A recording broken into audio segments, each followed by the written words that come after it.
Searching for the right term in that chair. 20 years. Where's the gold watch? Where's my salary? Do I get that increase? That's funny. This one, yeah, if you just calculate it. What is it? Chair's Oh, Carol. in that position. Oh, no, I have your card here. I remember one time I came in here, it was down like 12 inches, and somebody had been working on it. Let Mr. Thrasher finish up here, and then we'll start our meeting. Let's see, put these on there. This is quite an impressive report. The transportation stuff.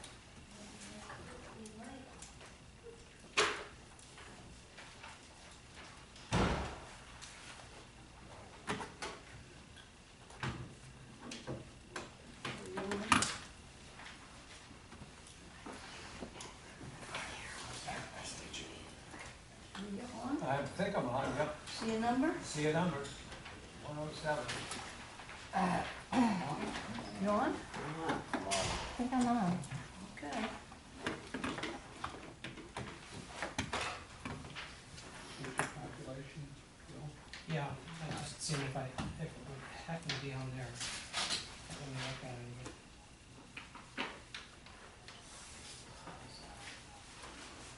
Is that it?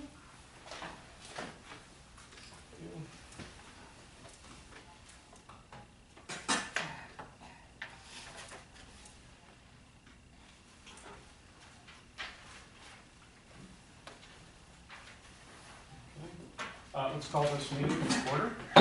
Please rise and pledge allegiance to the flag.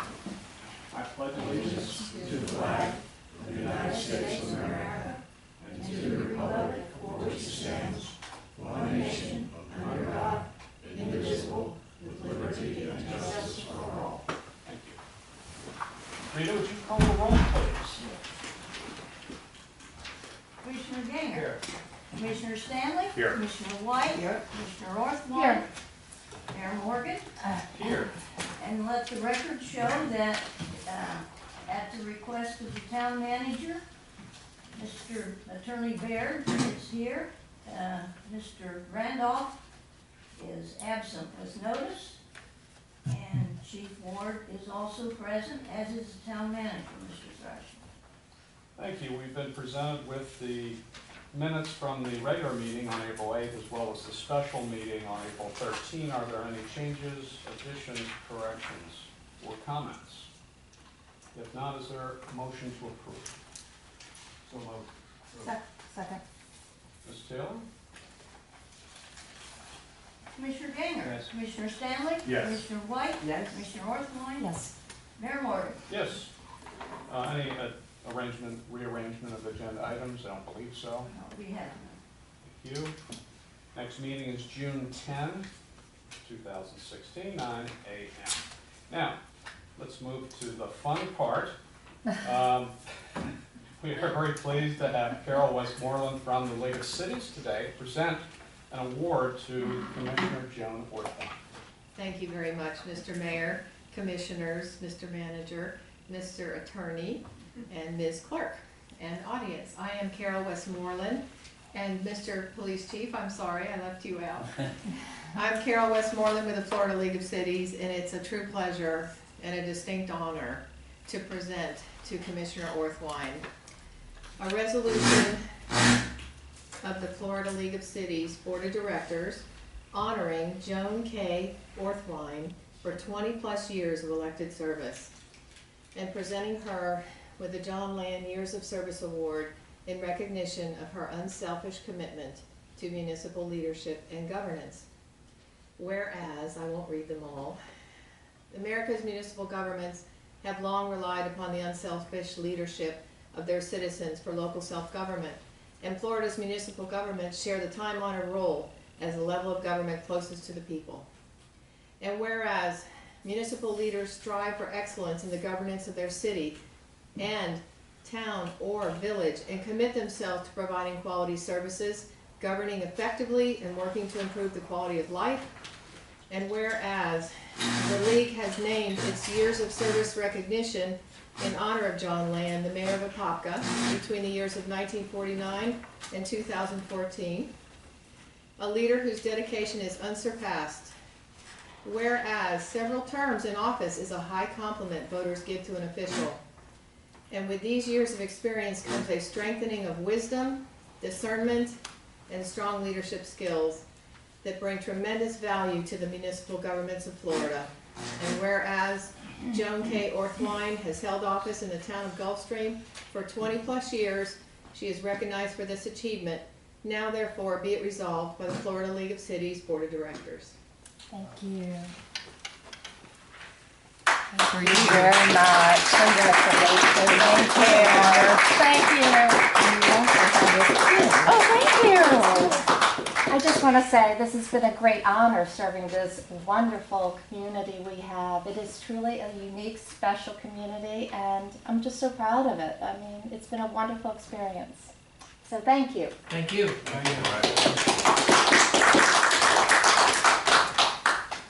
And we're very proud of you, Joan, and your service.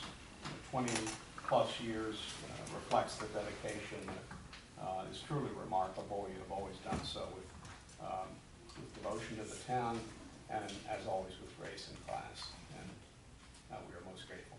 Thank you. Thank you.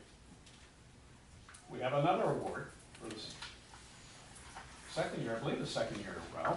The town of Gulfstream has received the Distinguished Budget Presentation Award from the Government Finance Officers Association, which recognizes on a national basis effective budgeting guidelines and presentation relative to policy, finance, operations, and communications.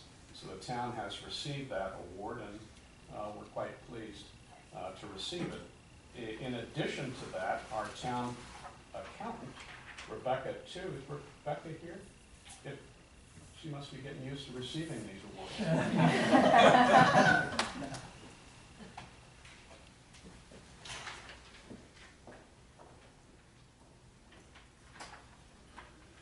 We would not have received this award without Rebecca's hard work. She's the town accountant who has put together all of the budgetary documents necessary to comply with these national standards.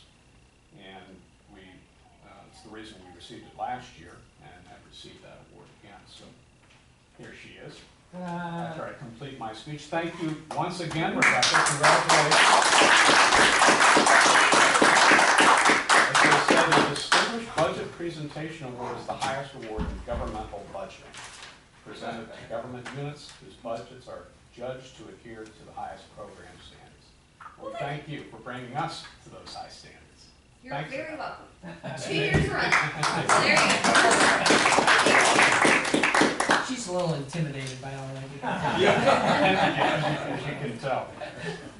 We have more recognitions. From the Florida League of Cities, our town manager, William Thrasher, received the 2016 Home Rule Hero Award, given to him as town manager of the town of Gulfstream. This is in recognition of his service in defense of the town of Gulfstream, which is a home rule town, which maintains its sovereignty in the face of many difficulties. Mr. Thrasher's efforts were recognized as a home rule hero. Someone else was also given that recognition, and that is our Vice Mayor, Robert W. Ganger, whom I would like to recognize as well for the Home Rule Hero of 2016 from the Florida League of Cities for all of his efforts defending this town's authority, its sovereignty, with respect to the legislative efforts that the town spearhead in Tallahassee this year was totally due to Bob Ganger. So I want to thank you, Bob.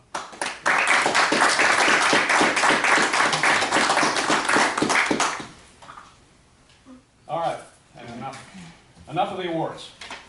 Let's move to the public communication. Anyone wish to speak? My device is broken off mine. Bill? It's still recording. Yes. Mr. Mr. Mayor, Commissioners, Town Attorney, all the rest of you. Chris O'Hare, the Florida League of Cities is a lobby group you belong to. I remember when I was a member, they do a lot of great work. They have wonderful parties. They gave you an award for home rule to Mr. Ganger and Mr. Thrasher. I had the good fortune a few times of meeting Mr. Lawton Childs. He had lamented home rule. Unfortunately, at the time in the 60s and 70s, it seems that every little municipality that had an issue that had to be decided by the legislature had to bring it to Tallahassee. The legislature had to take time from their agenda to settle these little disputes or issues, and they got kind of sick and tired of it, so they created home rule. And home rule has since morphed into, well, in my opinion, a bit of a monster. And basically, the only thing that restricts a town from doing anything it pleases is that it do it legally. Can't violate the law. Other than that, everything is off the table. You do anything you want. Now, I understand Mr. Thrasher and Mr. Ganger got this award, I believe, for going to Tallahassee, and decorum policy prevents me from saying they lied, but I think they told some untruths up there. Fortunately, their efforts to quelch public speech were ignored by the legislature, and were not hammered or held back by what they had proposed be done. But regardless, they got an award for home rule for that, and I just want the commission to understand that home rule is not the holy grail that you all think it is. There's a lot of people suffering because of the out-of-control legislation of local governments, and I think you guys are in that same group. Thank you. Well, thank you, Mr. O'Hare, for trying to rain on that parade, but fortunately the umbrellas were out. Would anyone else wish to speak? Yes, Mr. Mayor, if I Yes, could. please. Ms. Westmoreland. No disrespect to the previous speaker, and I sure do want to commend you on behalf of the Florida League of Cities. I no longer lobby, but I lobbied for 18 years, and I've worked for the league 36 years. And home rule is what it is. It is neither all good nor all bad, but you as elected officials are the reason that democracy exists, the reason that citizens have a voice in their government. Home rule simply means that the legislature does not get to tell you what to do for no good reason other than they've got power over you. Counties have certain powers, counties have a lot of powers in Broward, Miami-Dade, whatever. But home rule allows you to govern for the best interests of your citizens. And on the record, this award is in appreciation of you protecting that right on behalf of your citizens. So please, congratulations from the league, and thank you. Thank you very much.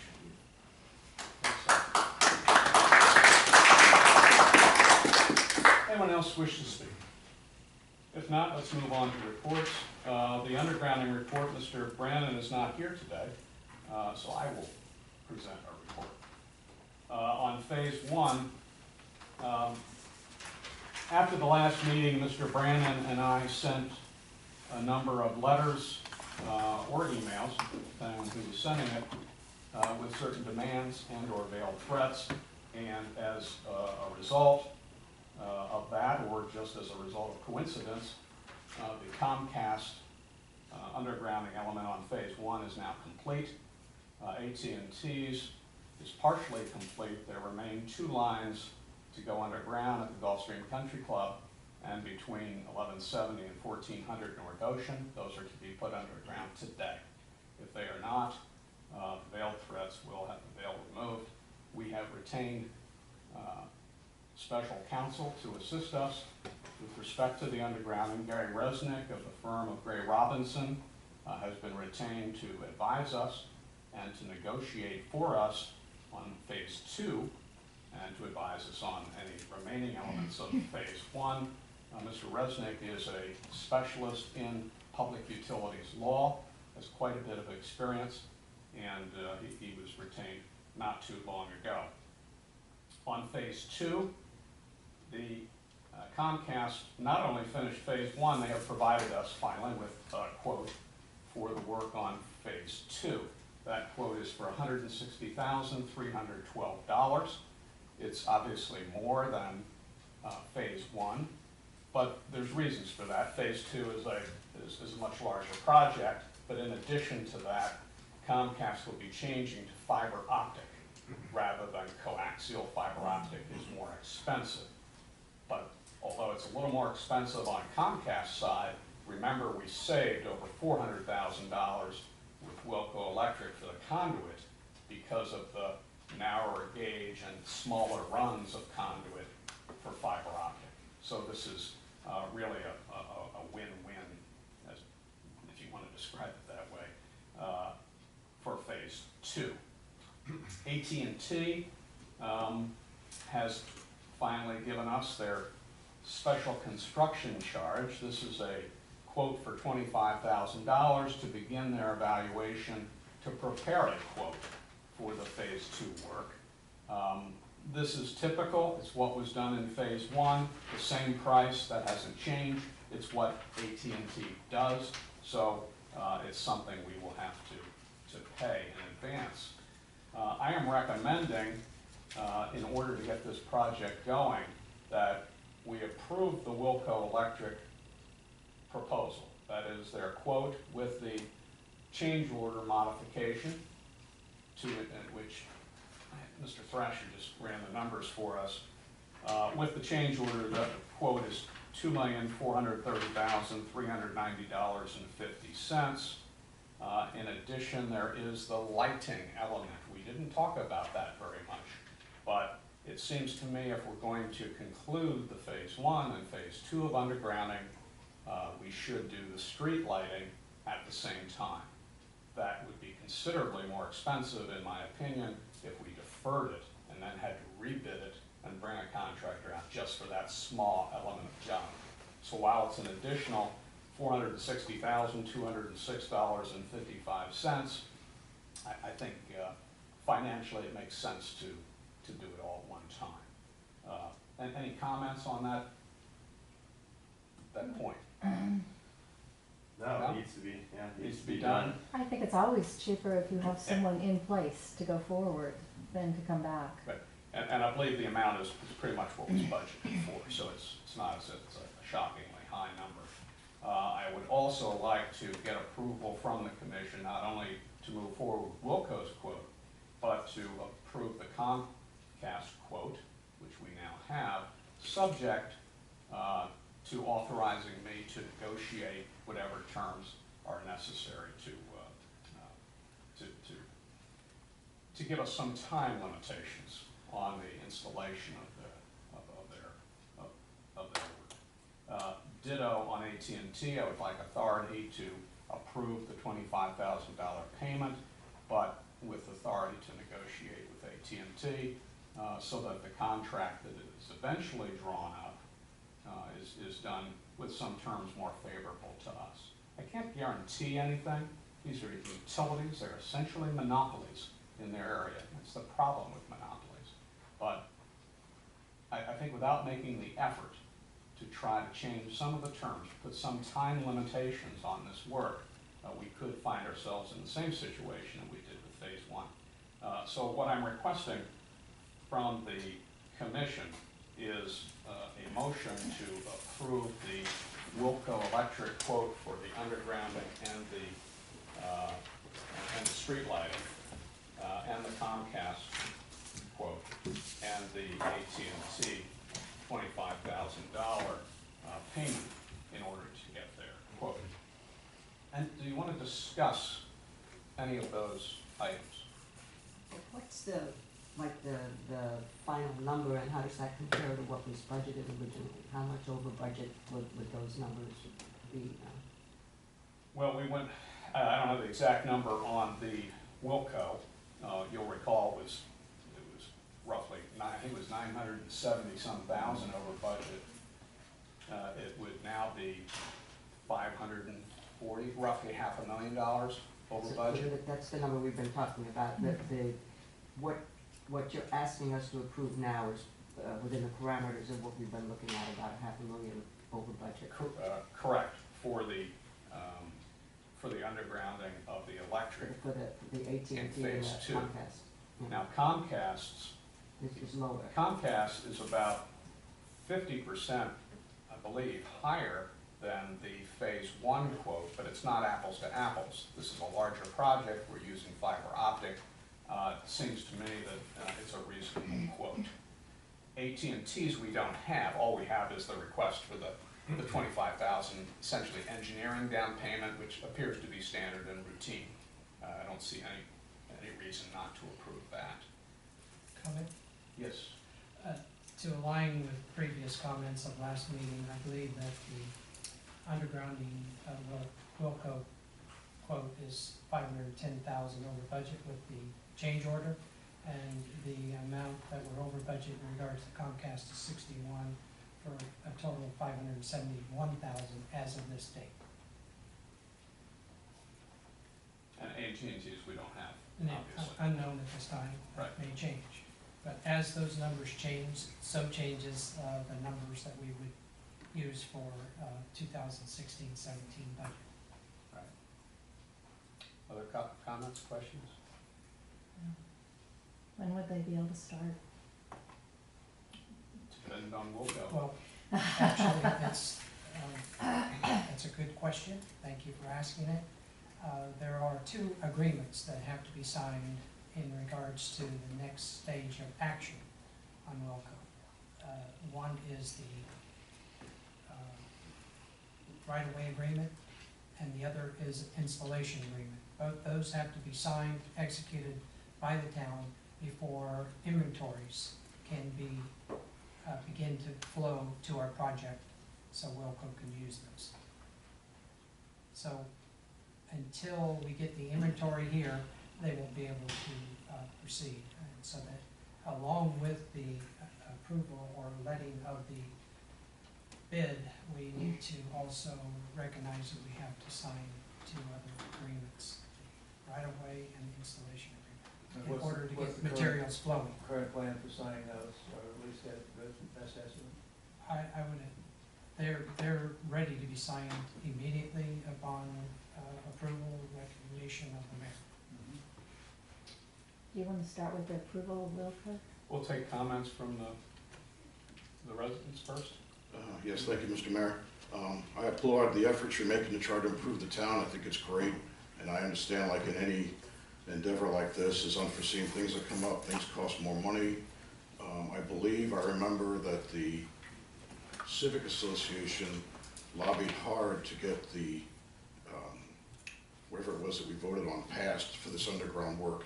And I remember paying maybe $25,000 or something towards that as one of the select few people who were gonna finance this thing. Basically, the people who were benefiting by it were paying for it. And I remember the condominium people had a lot of problems because of the way they were assessed versus single-family homes.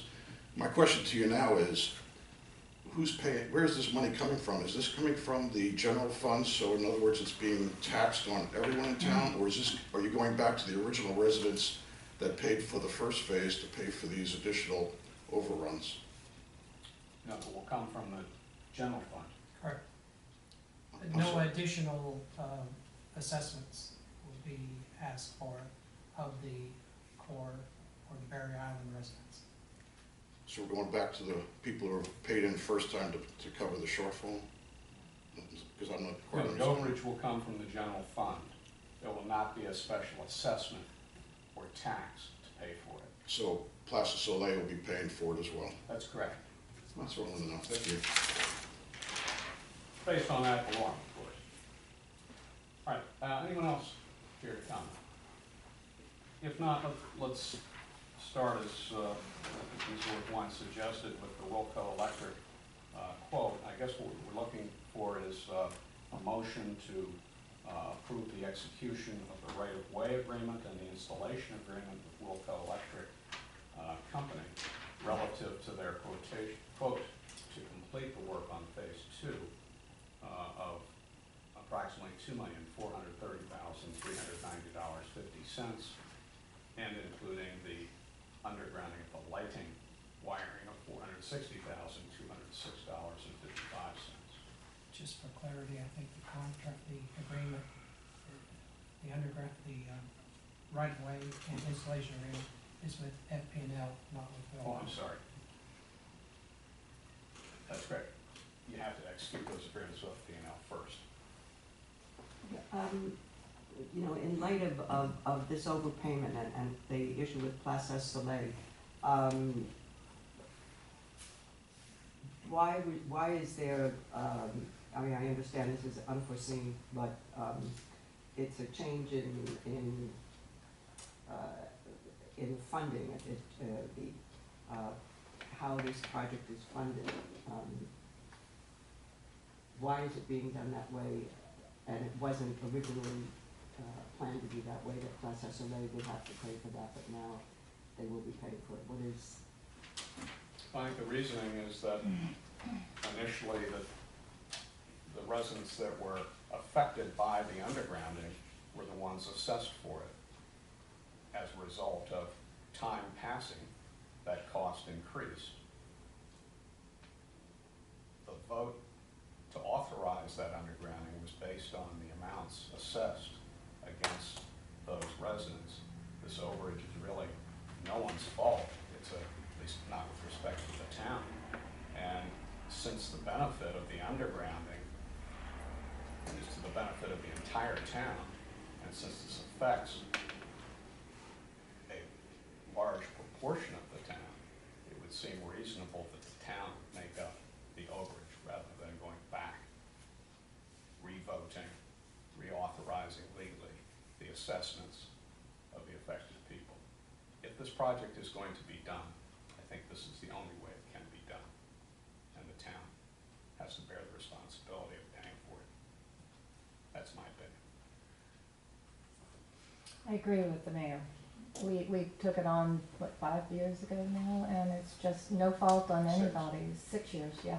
But, you know, we assessed the people it was going to affect. Plaza Soleil is most fortunate. You were undergrounding from the start, so that's why we did it that way. And at this point, I think it's very important as a town we finish this project, not leave it half dangling. So I think this is the only way we can do it. I see. Comment? Yes. Yes. We actually stated early on, the town did, that there would be no additional assessments. So at that time, we thought there might be an overage, but we've made public comment to the fact that there would be no additional assessments, that the assessment that went through is final. And so in order to complete the project, you have to take funds from the general fund. And from a perspective of, since I really didn't want to try to differentiate between Barry Island and Plaza Soleil, but apparently that's where this is going. And they have the taxable value as compared, the taxable value of Plaza Soleil as compared to the total town is about 8.5%. So the reserves that we have, 8.5% of that money might be considered to be Plaza Soleil, but 8.5%, that's my calculation. I went through all this anticipating this very thing, and it's approximately 8.5% of the taxable value. Plaza Soleil taxable value, 8.5% of total taxable value. That represents, at this point in time, unless the numbers change, approximately $45,500.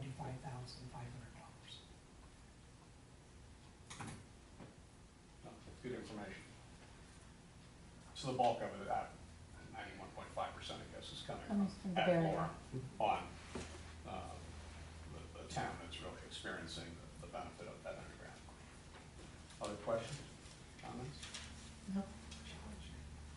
So to go back to how the motion should be structured, let's start first with, is there a motion to have the town approve with a P&L the right-of-way agreement and installation agreement for phase 2 underground?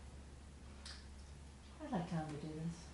Yeah, so we've got the, we're gonna approve the Wilco bid as a separate motion. Or is this one it? You can put it It's together, separate. but there was quite a bit. I didn't know if anybody had written it. Actually, I think we It should. needs to be We separated. should. Yeah, we need to approve the bid with the And then the final change change order order separate. separate, so that's 4 or 5 motions. So we're gonna, the first one is we're approving the right-of-way agreement and the installation agreement with FPL as previously stated by the mayor on the record. Second motion. Ms. Taylor? Commissioner Gainer, Yes. Commissioner Stanley, Yes. Commissioner White, Yes? Commissioner Orthwein. Yes. Mayor Morgan. Yes. We are approving, this is the second motion with regard to the underground utility project for phase two, the Wilco bid, as presented, 2 meetings ago, with a, let me read the numbers in here again. With a number of $2,874,569, and that is to be reduced by the subsequent change order by $444,178.50 for a final bid to be approved today by this board resolution of $2,430,390.50. Second the motion. Ms. Taylor? Commissioner Gainer, Yes. Commissioner Stanley, Yes. Commissioner White, Yes? Commissioner Orthwein. Yes. Mayor Morgan. Yes. The next motion is we are going to approve, at the same time, the underground utility contractor Wilco to also install the street lights at a price of $460,206.55. Is there a second? Second. Thank you. Ms. Taylor? Commissioner Gainer, Yes. Commissioner Stanley. Yes. Commissioner White, Yes? Commissioner Orthwein. Yes. Mayor Morgan. Yes. The next motion is approving the Comcast project, the portion of the project, with a change order to install fiber optic with a narrower conduit due to shorter runs. That final bid is $160,312. Second. Ms. Taylor? Commissioner Gainer. Yes. Commissioner Stanley. Yes. Commissioner White, Yes? Commissioner Orthwein. Yes. Mayor Morgan. Yes. The next motion is to authorize the AT&T prepayment in order to do the design and engineering for that installation of $25,000. I'll second it. Ms. Taylor? Commissioner Gainer. Yes. Commissioner Stanley, Yes. Commissioner White, Yes? Commissioner Orthwein. Yes. Mayor Morgan. Yes. Although I don't think this is necessary because we were on the record discussing this and agreed at the last meeting. The last motion, just to reconfirm the mayor's acts and the job he's done over the last 2 weeks, is to approve special counsel to advise us of all legal contracts and general issues associated with the underground utility project, and we've hired the firm of Gray Robinson. I'd like to second that. Ms. Taylor? Commissioner Gainer. Yes. Commissioner Stanley. Yes. Commissioner White, Yes? Commissioner Orthwein. Yes. Mayor Morgan. Yes. Very good. Thank you. I know it's been a long and difficult process, but I think we're starting to see some light at the end of that tunnel. Let's move on to the town manager. The water utility bank account proposal. Although I have had previous authority to move accounts and funds from within public depositories and FDIC insured accounts, I just want to mention that after this meeting, we will begin establishing a standalone account for the water fund. Going back a few years, there was the increase in reserves and reserve. And so now we have sufficient amount of money to isolate for the water fund. And it's probably going to be somewhere around $750,000, not to exceed that. We will put that into as high an interest-bearing account as possible. And it will be a public depository and FDIC insured account.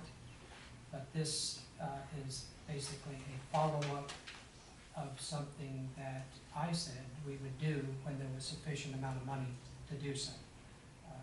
It's estimated that we have reserves and they fluctuate from month to month. in the, what we call a due to, due from account line item. We have approximately $1.2 million there. That's attributed to going in-house and also the reserve line item on your water bill.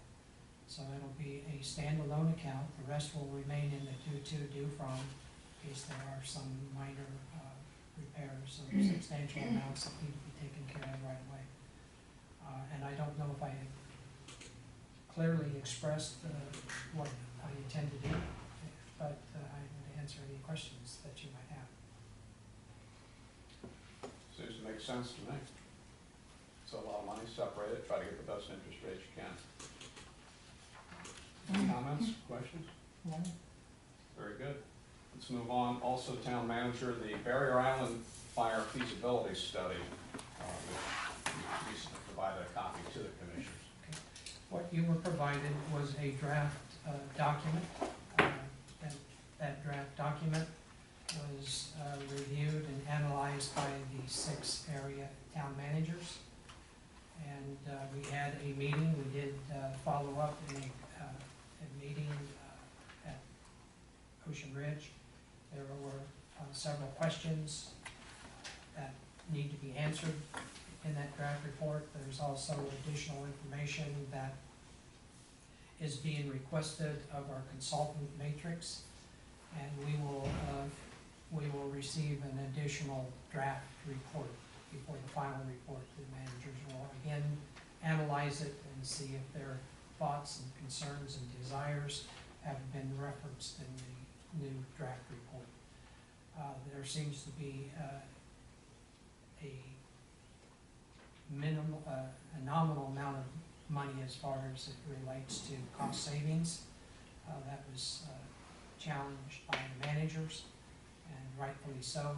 Some of the line items that were left out of consideration, for example, is the debt service cost per year, as well as depreciation cost following the first year, creating a reserve for future purchases, just a necessary element in regards to total cost. Depreciation would be 2 different schedules, one lower life for the equipment and 30 years for the new fire station, which would be required. Communities who are challenged by taxable value, I think that's not the correct expression, but within the 6 communities, 4 of them seem to have a higher taxable value than the others, and so any incremental change in cost is not as recoverable as it for a lower taxable value community as the higher taxable value. It's just a sheer calculation of percentage. Challenged in the report is how do you allocate funds? And there is a methodology that was presented, and it was asked that be amended, and that product is yet to be seen. So we are moving ahead as we have indicated we would. It's still on a wait and see basis, and it is also a moving product that we are trying to wrap our hands around to come up with potentially a recommendation to each commission individually, yea or nay, as it relates to the feasibility study. But without question, it is absolutely observable that the level of service that would be provided by a Barrier Island concept, the level of service would be greatly improved. It would also provide better redundancy and also better first responders as it relates to coming from a station that's located on the Barrier Island. So cost savings seem to be minimal. Level of service improvements seem to be existent. But the question is, do the residents in different locations value or need or want an increased level of service. When we get to the next phase, I will report to you on the status. Any estimated time period for the redraft? Well, yes, the redraft should be, from this date, one or 2 weeks max. However,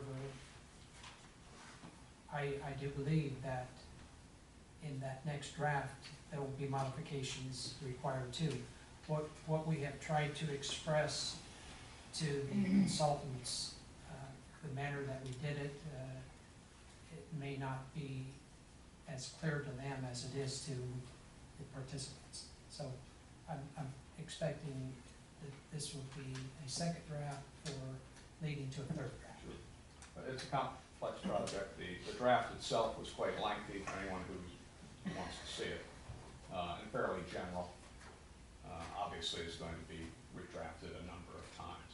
Plus, you have conflicting interests by the various municipalities involved, and that's going to be the rub as to whether we can bring all those interests together and come up with an equitable fee-sharing arrangement. Thank you, Mr. Thrasher. Our next ARPP meeting is May 26th at 8:30 a.m. Mr. Lyons is here. Anybody want to attend? I will be there. You will be there. I'm absolutely confident of that. Finance Director's report. Yes, I have provided you a balance sheet cash report for April 2016. I asked that if we can opportunity to answer any questions that you might have. No approval is necessary, but I will also say that we're trying to get our auditors in here for June, next meeting, on the audited financial statements. The rough numbers indicate a build in reserves again, a little under $500,000.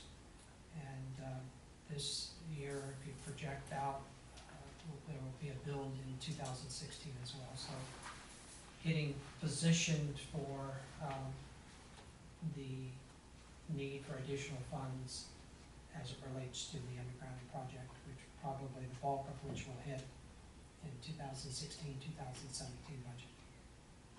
Any questions? Police Chief report, Chief Ward. I request that the April 2016 police activity list be accepted as submitted. Questions? If not, we do accept that further as submitted. Next, there is an issue of the town hall generator, which has fallen into disrepair. Mr. Thrasher, Actually, the generator hasn't fallen into disrepair. It's operational, or we would be looking at a higher amount of money. This is we have a bid from a quote from our contractor that we've used from day one as it relates to the installation of the emergency generator. But what we are seeing is that the base foundation that the generator sits on. Generator pad. Well, not the concrete pad, but there's also a metal stand, rather substantial, that is rusting. And in the event that that were to collapse, the generator would fall and break potentially break the feeder line, the fuel feeder line to the generator. And we would lose the redundancy capacity of fuel that we've established in years past. So this is preventative maintenance. It's over $10,000. I actually would like permission to proceed with $11,365. so it's not a repair to the generator, but rather a The base. repair to the plinth, the base, the support Correct. to that generator. Correct. I know you do this. Do you paint it all the time with corrosive? I know we're really close to the ocean. Do you maintain Well, it and paint it with an The anti? answer is yes, we maintain it, we monitor it. Whether we could have extended the life more, I believe we could have, but Okay. not much. But we do regular checks and monitoring and recording Well, once going forward, if you just, there's things you can put on it, maybe to prolong life of it, because being this close, it gets very corrosive, I know. And they put pump paint on it as long as it's not corrosive, like they use for culverts and connections. I mean, as long as it's not flammable, excuse me, use the wrong term. Well, the answer is yes, you could. This is going forward, once we replace this. If you were to look at it, you might not think it's as bad. I just am not satisfied with its condition and ask, How old is it? 10 years? Easily ten. That'll do it. Yeah, definitely. Okay. Is there a motion relative to the recommended replacement of what we'll call the base to the town generator for $11,365? Also move to replace the base of the generator for $11,365. Ms. Taylor? Commissioner Ganger, Commissioner Stanley, Yes. Commissioner White, Yes? Commissioner Orthwein, Yes. Mayor Morgan. Yes. We move now to the second reading of ordinance number 16/02. Ms. Taylor? This is an ordinance of the Town Commission of the Town of Gulfstream, Palm Beach County, Florida, amending the Town Code of Ordinances at Chapter 70, Gulfstream Design Manual, Article 5, Area-Wide Standards, Division 1, General Architectural Standards, Section 70-99, Roof Design and Slope Materials, as to prohibit solar panels facing the street or waterway, further amending Chapter 70 at Article 7, Predominant Architectural Styles, Division 2, Spanish Mediterranean Revival Style, Section 70-218, Roofs, so as to prohibit solar panels facing the street or waterway, further amending Chapter 70 at Article 7, Predominant Architectural Styles, Division 3, Gulfstream Bermuda Style, Section 70-238 Roofs, so as to prohibit solar panels facing the street or waterway, amending Chapter 71, Gulfstream Design Manual, RM West and RM East Multiple Family Residential Districts, Section 71-7, Multiple Family Residential Design Guidelines, so as to prohibit glazed skylights or solar panels visible from the street or waterway, amending Chapter 66 Zoning, Article 1 in general, Section 66-1 Definitions, so as to include the definition of waterway, providing for severability, providing for repeal of ordinances in conflict, providing for codification, and providing an effective date. This was passed on first reading April 8th, 2016, and is presented for the second and final reading on this 13th day of May, 2016. Thank you. Comments or questions from the commission? Comments from the residents? Thank you, Mr. Mayor. Chris O'Hare. Renewable energy is great. Everybody agrees with that. We need it. I'm making some assumptions instead of asking you. I assume you're going to uniformly enforce this throughout the town. And I also assume you all understand what this ordinance means. And that's the single question I have for you. I asked it last time. I'm not sure what the answer was, but in all residential single-family zoning districts, you're prohibiting solar panels from facing the street or the waterway. In that phrase, or the waterway, do you mean either or neither nor?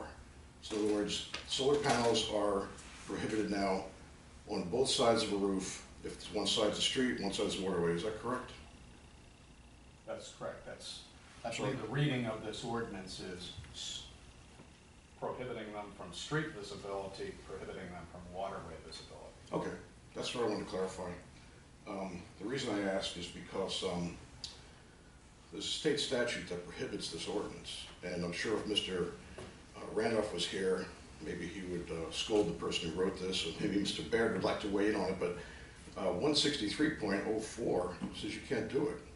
I mean, you could do it, but they don't want you to do it. I just wanted to bring that to your attention to make sure you realize when you vote on this that you may be in violation of 163.04. Yeah, I don't think so. I mean, you should know that because you brought a lawsuit against the town relative to solar panels, as I believe, or at least some form of solar panel statute, and lost that, so you would have some understanding of that statute. I'm absolutely confident that this is an appropriate ordinance for Well, this town. Mr. Mayor, I enjoy reading the Florida statutes, and like the gentle lady who was here earlier who spoke to the defense of home rule, this is exactly what home rule is all about. You can do anything you want as long as it meets the statute. And I like to read the statutes. They're really interesting. The legislators go to a lot of effort, and the Supreme Court just ruled that when a legislature writes an ordinance, or statute rather, they mean exactly what they say. There's no ambiguity there. So I'll just bring it to your attention. You can go ahead We and vote on it. appreciate that legal insight, Mr. O'Hare. Thank you very much. Anyone else care to comment? If not, is there a motion to approve ordinance number 16/02 on second reading? I'd like to move ordinance 16/02 on second reading. Second. Ms. Taylor? Commissioner Ganger. Yes. Commissioner Stanley. Yes. Commissioner White. Yes. Commissioner Orthwein. Yes. Mayor Morgan. Yes. Any items, comments by the commission? If not, I have just one. I would like to extend the town's gratitude and to congratulate our town manager, Mr. Thrasher, who recently posted his 20th year as town manager of Gulfstream. He is the longest serving full-time town manager in Gulfstream. So I want to congratulate Mr. Thrasher. And with that, this meeting's adjourned.